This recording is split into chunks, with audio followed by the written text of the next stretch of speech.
Oh no, the expats are coming. The expats are coming. One if by land, two if by sea. The flood is coming. Roll that intro. Hello there, I'm Rafael de Furia, back at it again for another Friday night, for another episode of Not Your Average Globetrotter. This Friday night, I wanted to kind of respond to something that's been going on a little bit in the comments section. Not necessarily just here on YouTube, but I've been uploading a little bit to TikTok and Instagram recently. Just some shorts, and there's been some interesting discussions there. And I wanted to go a little bit further into a little bit of what I've been talking about recently about expats coming and changing a place, hurting a place, whether it's good for a place, whether it's bad for a place, and also kind of along the lines of what I said in my little rant. Ah, gee, golly gosh, we're coming to a new country and things are going to be great, blah, blah, that whole rant that I did in the last episode. And there are certain things that I think are worthwhile talking about. I'm not trying to answer any type of question per se, whether being an expat or immigration is helpful or hurtful, because at the end of the day, there are aspects that are both helpful or potentially could be hurtful, depending on how things go. Of course, the first thing, just because it's something that I talked about in last episode, is about how there are so many people that come to a country with the intention of trying to change it or turn it into what things were like back in their home. And I find it very unfortunate, and I said this in the comments last week, that there are people who will go to another country, get stuck within an expat bubble, and live their life just within that, not expanding beyond that. There's something to be said for having some people that are familiar culturally and that understand where you're coming from. But I've seen so many people over the years get stuck in an expat bubble. I've also gotten stuck in an expat bubble before. Again, Italy and Portugal aren't my first countries living in and abroad. I've been gone for almost, 13 and a half, going on 14 years now. These are just the ones that I talk about online. And so I can say that I have seen people go to a country and they think back to how things were in their country and seeing how that, there are certain laws, certain social norms, certain etiquette, certain things. Back in the old country, we did it like this and we know what's right and how to do things the best way. Oh, how rude can they be?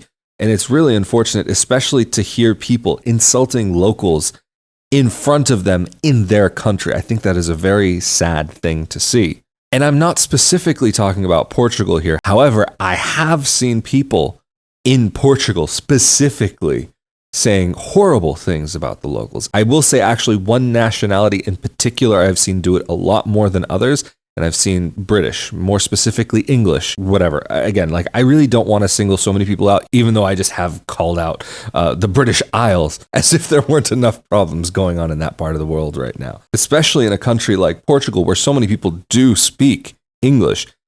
They will understand if you're saying something. And even there was one time, and now that I think about it, it actually has happened in a couple of countries that have done this, that have pulled this. There were people I'm just sitting at a cafe, I'm just doing my own thing, just chilling, enjoying the time there. And a group of non-locals come in speaking English, and then they start saying bad things about the locals. On my way out, then I say something a little bit like, yeah, those locals, it's unfortunate. Sometimes they might even understand you too. And the faces go white, jaw drops, and just complete shock, realizing that what some people think they're saying in private, in public, is not necessarily something that they thought was only between themselves. It's something very important to consider.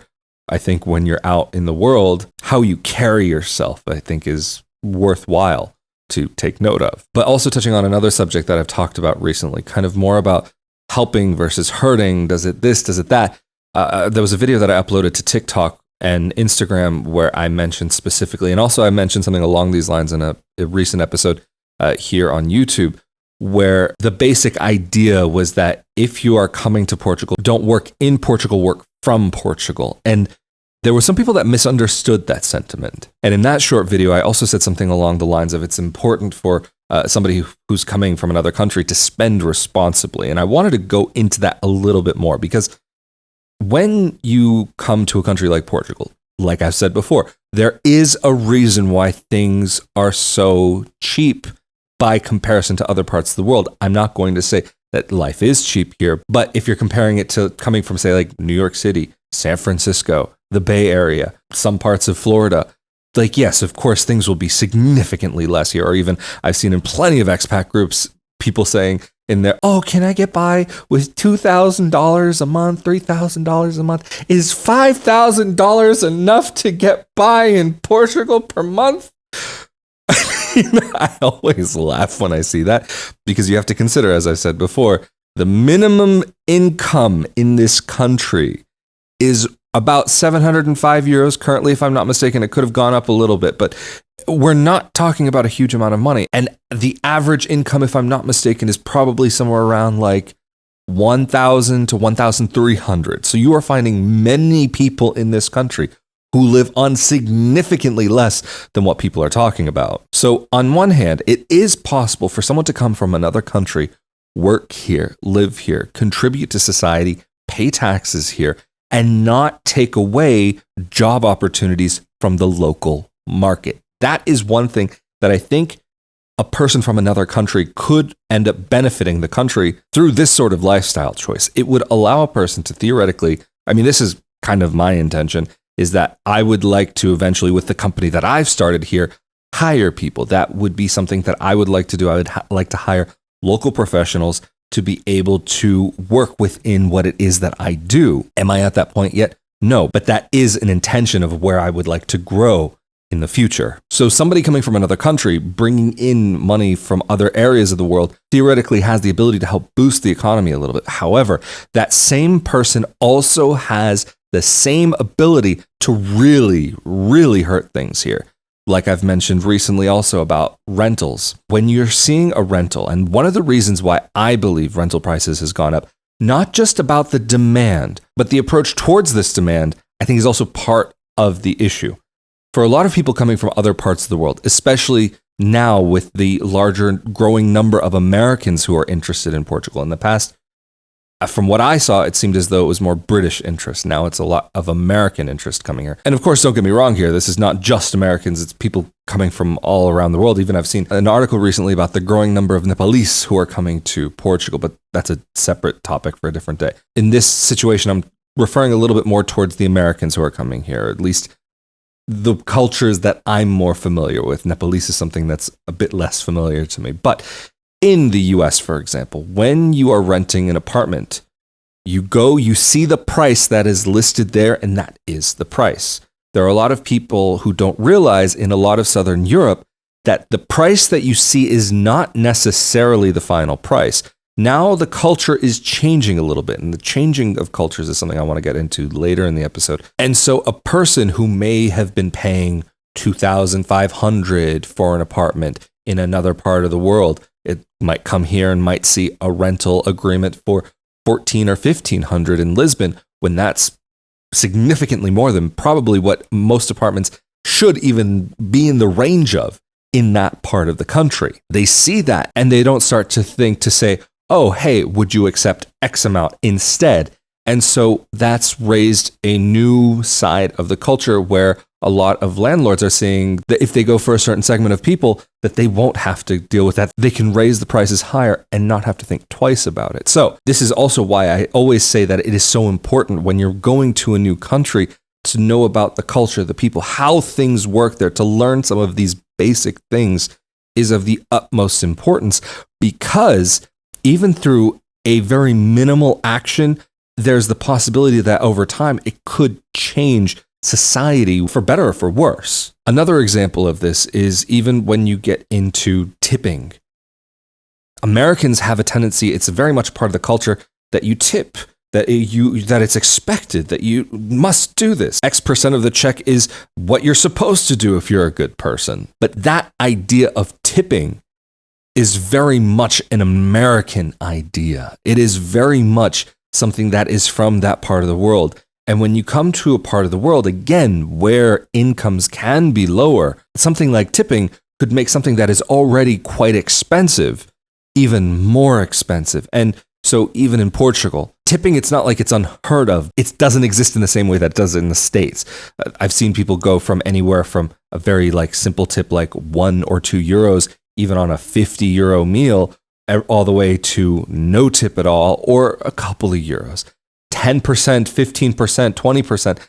it's a whole different thing. I mean, even I'll say I have gotten a little bit more into the mentality of what Americans might think of as a lack of tipping, just because it isn't always the social norm in some places that you go to. Yeah, it's a nice thing. But if you start over tipping in comparison to maybe the local population, then that starts creating a mentality amongst people who are at these places. And I'm not saying, oh, that you should keep them down or keep them up or that you need to withhold or anything like that.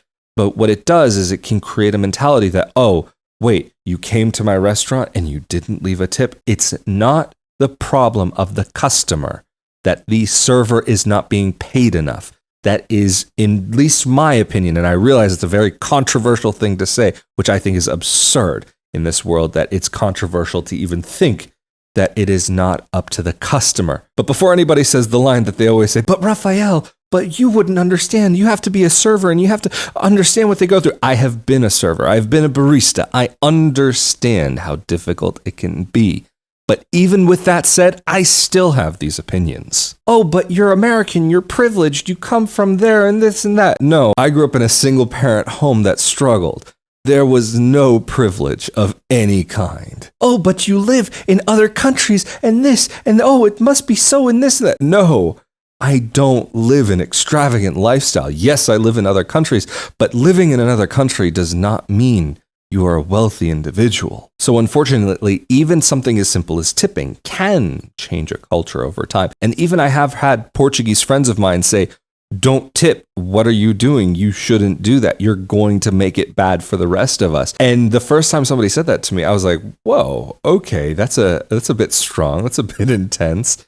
But when you're in a place where that's not the thing, you do have to take into consideration what are the local cultural norms. And so even though that person coming from another country has the ability to invest locally into the economy and to spend locally without taking something from the system, theoretically, by adding in the incorrect way, it is also possible for that person to hurt things in that location in a very similar way. So this is why I've also said that it's important to be responsible, to have responsible spending when you are in another place, to know about how things work there so that you don't change and hurt things as time goes on. And so that if, like what we've seen in some parts of the world, a large amount of people from other places come in and start creating a huge demand, this, of course, leads into other various issues and one thing stacking on top of the other. But say, for example, another person coming from another country versus a person who's from there, maybe that they did have different opportunities growing up in life, and that the person coming from as a foreign investor might have a little bit more capital than the person who's local. And I'm not specifically talking about Portugal here.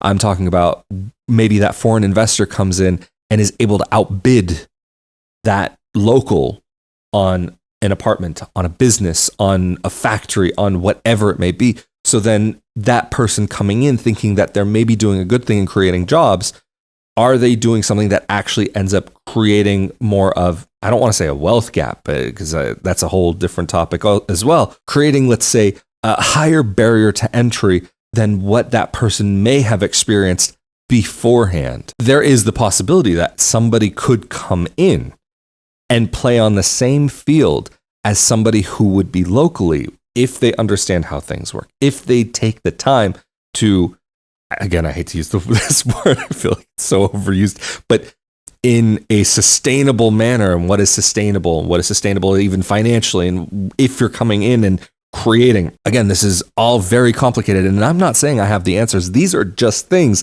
that I think are worthwhile taking into consideration, because there's no black and white answer here, in my opinion. There's a lot of gray about what is the right thing, what is the wrong thing, and how do you go about doing the right thing if there is a right thing. But again, like we've seen in some parts of the country where prices have been going up, people who have been priced out of their hometowns, out of the places that they were born and raised, unable to continue a life there, like Lisbon again. I keep using Lisbon as an example. It's a city that I really do love, but the cost of living there has really gone up. And a lot of things, as far as like rental costs or purchasing costs, I've seen those skyrocket over the past 10 years. I remember just looking just for fun years ago to see what were the going rates that people were asking for. But the thing is, if you decide to get out of a main major area, you can end up finding something that would be just a little bit outside, even outside of Braga. The prices of things drop significantly. And of course, this ends up kind of getting into supply versus demand. If everybody wants to go to one place and there's so little supply for something, then that creates a spike in the price because the value of what's available can get inflated significantly. But then, of course, that can end up leading to other problems where you see a significant spike and then a significant drop. And Mama didn't raise no economist, but I would say that's probably a bad thing. But then even on the cultural side, again, tipping, not negotiating for a rental, there are other things which can come into play. And I have seen people go to a country, disagree with how something is done there, just something that is very normal, very, very much part of the lifestyle that people don't even think about. That really it's not even that important at the end of the day, and making campaigns about how this should change and this is not right and this is this, but it actually is not an issue. It's a non-issue at the end of the day. A person might just be, say, a retiree who's really bored and looking for something to do. Let's use like a really extreme example here that probably would never come up, but just an idea of what theoretically could be a horrible idea. If you are somebody who is very much a believer in the carnivore diet and that you really are trying to help make the world a better place by convincing other people that the carnivore diet is the right way to be, moving to a place like India might not necessarily be the best choice, just because in a place like that you do have religious groups which don't eat beef. And so going to a place like that and coming in and trying to convince everybody that eating beef is the best thing that they need to do. And as somebody who is very much a meatitarian, I can say that it is a beautiful thing in this world, but that is neither here nor there. And if you're a vegetarian trying to spread your gospel, don't bother writing a comment down below. Oh, but Rafael, you should really try being a vegetarian. Tried it, didn't work, not for me. Thanks. And then even something that I mentioned in a very, very early episode, you don't necessarily want to move to maybe certain places in the Middle East if you are somebody that heavily relies upon alcohol for social situations or just something to relax at the end of the day. Going to certain parts of the world may not be conducive to that type of lifestyle. And I'm not saying that there's anything inherently wrong with the consumption of alcohol, but you have to take into consideration what is going on. And then even I've seen people who leave their country for political reasons, going to another country that may even be more so of what they were trying to leave, misunderstanding the local population and thinking, oh, because it's on the other side of the world that people will be enlightened and understand the way that things should be done. And I'm not saying whether this is people on the right or people on the left. I've seen it happen for both, and even non-political issues as well. And then they end up in that place seeing that, oh, wait, hold on, it's not what I thought it was. Then they end up developing a serious amount of stress and anxiety for being in that location because they were unable to do the research beforehand or didn't do enough to educate themselves on how things work in another country. That's something that is very, very, very important. And again, this is one of the reasons why I started Not Your Average Globetrotter, to be able to give a realistic idea of what things are like in another part of the world and not just the pizza, pasta, and amore. Anyway, let me know down in the comment section below if you have any thoughts or feelings about anything that I shared in this episode today here in the comment section on YouTube. If you're listening to this as an audio-only podcast, feel free to come on over to YouTube and let me know over here. Don't worry, it's a great community of people. They don't bite. At least not usually. Anyway, really thank you all so much for joining me, and really thank you all so much for the support, and especially a huge, huge thank you to those of you who help to make episodes like this possible on a monthly basis through rafaeldefuria.com/Patreon, patreon.com/rafaeldefuria, as well as the thanks button here on YouTube. All of that really does help to make content possible, as well as the shirts mugs, onesies, and more. And of course, also a huge thank you to those of you who've shared this content with your friends, who've liked, subscribed, interacted. All of these things in one way or another do help the project to be able to keep on going. And it's always great to hear your thoughts about what I've talked about, whether you agree or disagree with me. Because hey, I'm not saying I have the answer to everything. These are just some of my thoughts based on my personal experiences, having been abroad for a little while now. Anyway, stay safe and healthy out there. I'm Rafael di Furia. This has been another episode of Not Your Average Globetrotter, and I will see you all next time. Later.